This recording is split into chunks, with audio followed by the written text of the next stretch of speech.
he's saying essentially, Pep Guardiola, that the City players are... There's some level of fatigue from the game being played on Thursday night against Napoli in the Champions League. He's saying that there is also... not necessarily complaining about the schedule, that's absolutely what he did not want to say, but he's saying that may well be one of the factors. He's also talking about their approach in this game, which I thought was interesting, because although he's right in that they have counter-attacked beforehand, certainly with the players that he mentioned, this looked like a different kind of City, and it's been evolving in that direction. Yeah, I think it was a different type of City, and the possession stats tell you that. When you come to the game today, for as good as Arsenal have been or started this season, you expect Man City to dominate the ball. In the second half, he changed that, went to a 5-4-1 and went for more a transition-based football, which we're not seeing, or not used to seeing with Man City. But I understand what it means in terms of Arsenal were the better team today. They dominated the ball. They just couldn't do what they needed to do in the final third. And he adapted. How many times have we been on Saturday and Sunday or Super Sunday and saying that managers need to adapt? That's not Pep's style of play. That's Mourinho's style of play, isn't it? Or Allardyce style of play. But it Everything comes back into fashion eventually. No, but it can be effective. As we saw, it was just that one moment of not concentrating that got caught out. But in terms of the schedule, I mean, there's players on the bench that Man City could have played today. They've gone with the same team as they did obviously because they was playing well. In the derby, they did really well. Against Napoli, it was a tiring game because they've sat really in the low block and Man City had to try and unpick that. And then today, Arsenal just had too much energy for him, so he adapted to the game that it was today. The back five or defending deep was a success to a certain extent, except for the goal. Oh, yeah. Because Arsenal didn't create anything. But almost 90% of teams play like that when they'll play against an Arsenal away from home.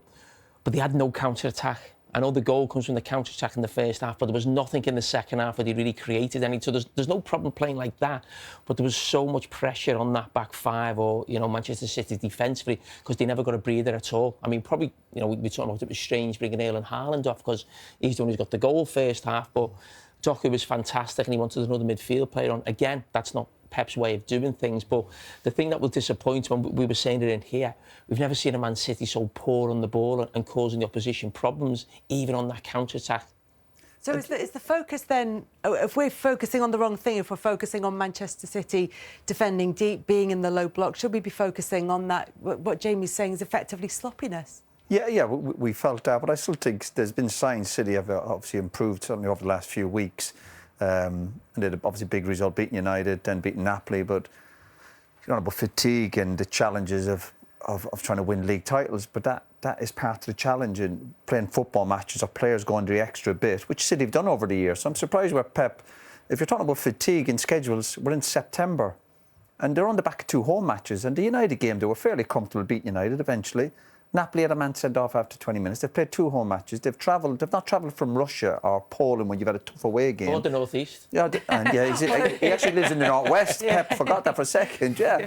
But they've come down to London. You two both say it in Spanish then.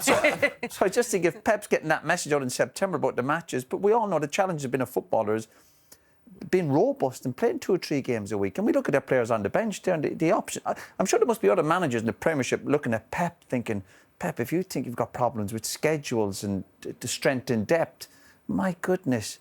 So I kind of didn't like that angle Pep was coming from. The whole point of sitting deeper and trying to play under counter, that is fine. I love teams doing that, but the problem is City didn't have that get out. They didn't have that swagger that they had a number of years ago. And you mentioned players like De Bruyne. Of course, they haven't got that quality this moment in time. But I still think City, both teams will come away with something. City did show a bit of fighting spirit. They dug at it. And another minute or 2, they would have got the job done. And then you give Arsenal credit because they stuck at it, they persevered, and they showed real quality. So we were lucky to see 2 brilliant goals, really. Brilliant goals, counter-attack and then the ball over the top. So I think both managers will be fairly pleased. But I'm not really having Pep talking about fatigue and the schedules. We're into September. Again, on the back of 2 home matches, and they've travelled down to London. Pep's a big boy. I'm sure they can deal with that.